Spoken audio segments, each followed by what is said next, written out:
who was so heartbroken after the death of his children and his wife that he vowed to never compose again. Well, today I want to tell you about an Italian composer by the name of Giuseppe Verdi. He was born in Italy in 1813, and his parents were loving and kind, but not very wealthy. They were innkeepers. So he didn't have all the music lessons that some of our other previous people have had. But he was very musical, and quickly people realized, oh, this guy has a knack for music. And so by the time he was 8, he was the organist for their village, their town. In his early teens, he actually would travel to the next town over because there was a trained musician that lived there, and he got lessons from this guy. In his early 20s, he became the director of the local Philharmonic Society. And what this did was not only give him like a great clarity of technique and how compositions worked and how they were layered, how different instruments sound, but it also gave them a clear idea of the role that music plays within society, the musicians themselves, but also the people that hear it, and how music can kind of be like a social conscious or a heartbeat of the people. And he used that, and that was important to him from then on. He ended up having a patron who had a daughter that he fell in love with, and they got married and had a great marriage. They ended up having 2 sons. Continued to compose as he was also directing and doing other things, and it took him 4 years, but after 4 years he was finally done with his first opera. It was very well received, but within 2 years of performing this and having it watched and heard, he loses his wife, and both of his sons die as well. At that point he is heartbroken, doesn't know what to do with himself, and makes this connection that it happened right after his composition was made public, and he's like, I'm never going to compose again, ever. As a little time passes, there's a director of La Scala by the name of Bartolomeo Morelli. And he's like, hey, I'm going to gently push you. I think you really should compose some more because what you did there was really great.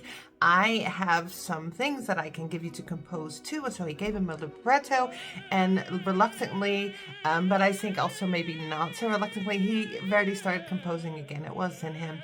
And he wrote the opera Nabucco.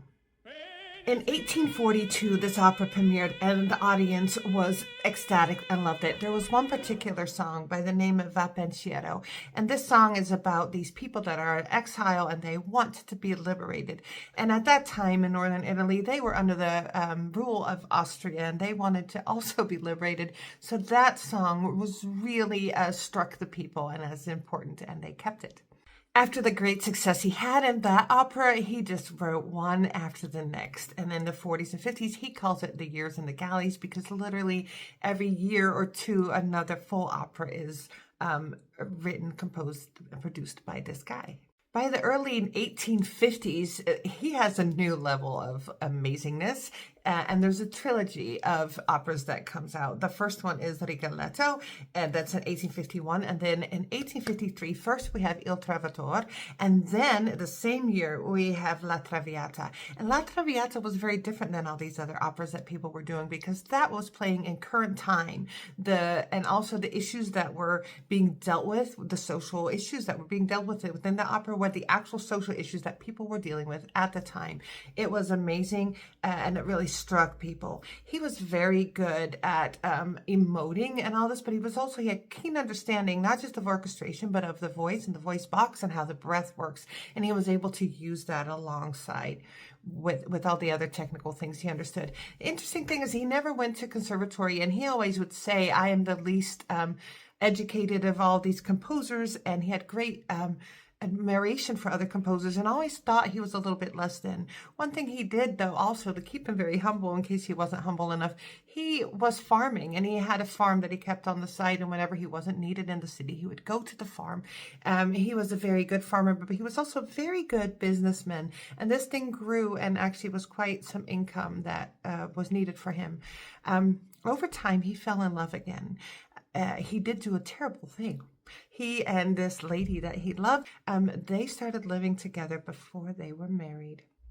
Miss Giuseppina Strepponi, and she was a very gifted opera singer who performed a lot of his earlier works. They did end up getting married, and they were very supportive of one another and had a loving, kind, happy marriage for the rest of their lives together. Verdi's voice was now unanimous with people's feelings and social issues and wanting freedom. In the early 1860s, northern and southern Italy were really working towards unification, and Verdi was kind of gently pushed into this political sphere. He wasn't very excited about it, but he understood that just his mere presence was perhaps enough. So he did up participating in Italian parliament, and then once unification had gone through, he had left that behind. By the early 1870s, Verdi is really considered to be this national treasure. People love him, but he was not done yet. In 1871, he wrote a piece, an opera called Aida. It is very well known for good reason.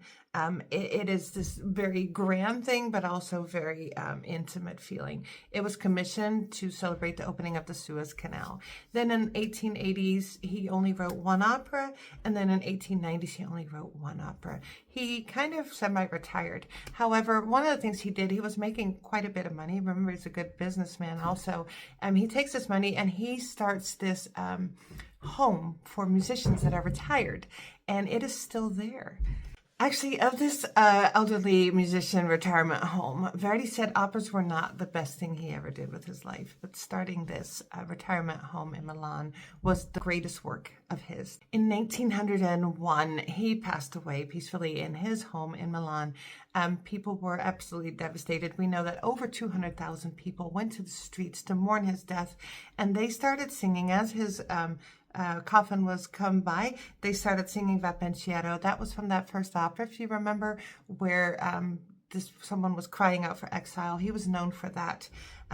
Italy's very proud of Giuseppe Verdi, and they should be, and I would suggest you go listen to some of his operas.